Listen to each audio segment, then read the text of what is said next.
Hello, I am Michael Sullivan. I'm the CEO of Life Model Works, and I'm here today with my colleague, Dr. Jim Wilder. We're doing video chats that we're calling Renovated Lives, and it relates to a new book that's going to come out in 2020, and it's a book that Jim wrote for the first 3 months of 2019. So, Jim, tell us about the book. Yes, well, Renovated is the book that we have coming up with Nav Press in the spring of 2020. It's on the neuroscience of spiritual life, based on my interactions with Dallas Willard, and it's at that intersection of spiritual formation and character formation where we like to work. You have an interesting phrase for that, for the spiritual and material parts. Yeah, so I think of the spiritual disciplines, which have meant so much in my life, and Dallas was very, very influential in my life. I think of them as humility drills because it keeps us small and it keeps God big, and that's just the way it is, like the old Bible song, we are weak, but he is strong. And so then there's these humility drills, but then there's also corresponding maturity skills or relational brain skills. So they kind of rhyme, drills and skills. So it's an easy thing to remember, and they fit together really well.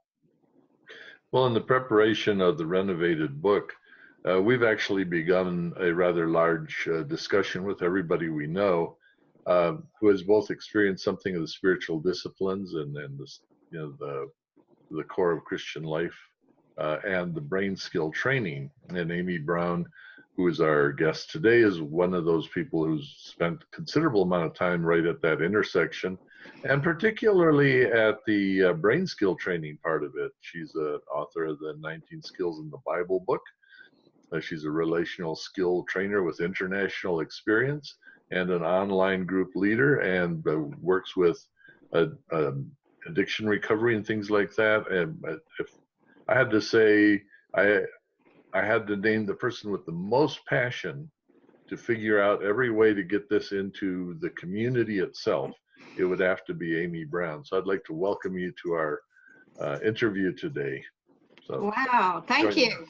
I am so glad to be here. Amy, we bless you and respect you, and we know so many others do as well. We're learning from you. So tell us a little bit about your background with the disciplines and Dallas Willard. How did that happen in your life?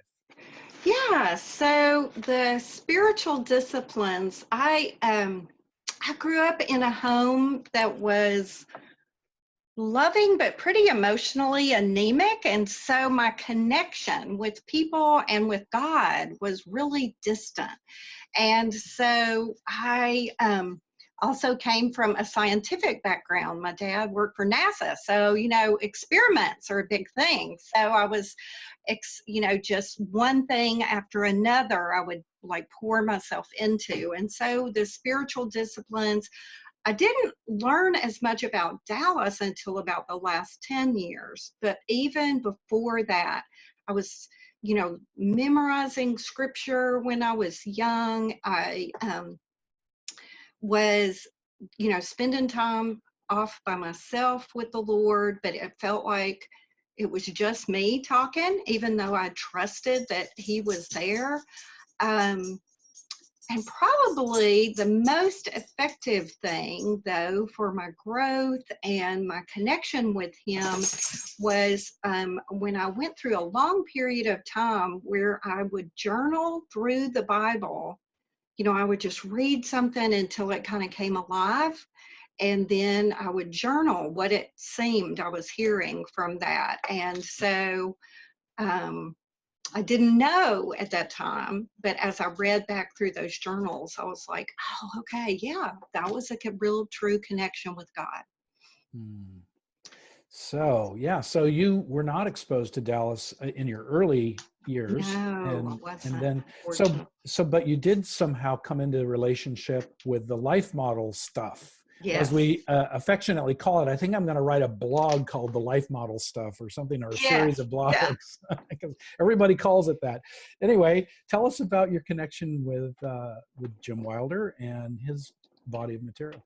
Yeah, well, Our family went through a time of really great pain close to 15 years ago. There was addiction involved, there was malfunction, all kinds of things, and lots of really painful consequences that our family was living through. And so that took this lifestyle of experimentation with connection with God and people to like a really deep level. So I began studying and practicing inner healing prayer in various ways. And I am so thankful that I went to an inner healing roundtable where Ed Corey was speaking. And so I went because I was involved in these other inner healing modalities. And I signed up for his first lesson because it was about joy. And then as I heard him speak, I realized, oh, this is hugely missing. This has been missing in my life. It had always been missing. I realized that's what had made my childhood, although it was loving, it was not joyful. And so there had been so much missing from that. So I immediately said, okay, I don't know what the rest of you folks that came with me are going to do next, but anything that this Ed Corey guy is doing, I am going to it. And so then I bought books, and that was when Connexus first came out. And so that began the dive in the deep end of the pool for me. And I actually, we had been at a transition point as well, and I had thought maybe I'm supposed to go to ministry school or something. And that was one of the times as I was reading those materials, that was one of the times I knew I heard from God, because I sensed really strongly, here's your ministry school. You don't have to move anywhere, stay right where you are. So that's what I did, was I became a really impassioned student of all of these things. So, and yeah, and so because for me as a person who's taught various things, I immediately said, you know, I was doing some recovery work already with in a ministry, but I said, you know, the only way to really figure out how to get this in my life and pass it on to others is to teach it. And so I would watch stuff. That's good. Yeah. So I would read and talk to friends and study, and then I would teach. And so I spent 6 years running a recovery ministry totally based on around the life model. And so I got to know these incredibly gifted and hurting people that were out on the street in my community. And dove in at the same time to all of the Thrive training, and was determined to bring as much of that home to these folks who couldn't get there as I possibly could. When you think about the relational maturity skills, Amy, what are some that stand out to you as game changers in your life or the lives of some people nearby you? Yeah. Well, I remember being at Thrive training when Jim explained in God's Hour, which is just incredible, but he was explaining about mutual mind with God, that this hearing from God was similar to being best friends and just knowing kind of what they think about something. And all of a sudden, that's when it clicked for me, because I had been in with charismatic folks, and you know, their experience, I remember one pastor who just had incredible experiences, and so I was trying to really mine what that was like. And he would say, well, you know, you just know that you know that you know. And I was like, no, I don't know that I know, stop, you know.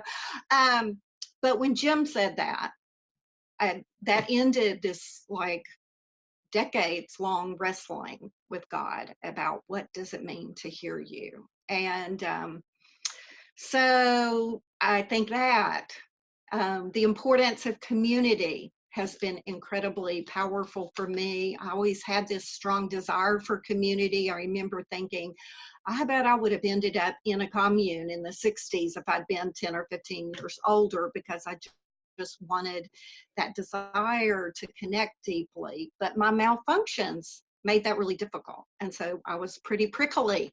So to have somebody that's really prickly in the midst of your community is not conducive to closeness. So yeah, and that maturity can be gained from knowing healthy people and seeing how they respond to life. So, I'd come from such a scientific background that it was just beautiful to be able to share with people and to learn for myself. I used to have people when I would teach, they would say, but how do we get all this? And I would say, one healthy person and one relationship with God is going to transform your life.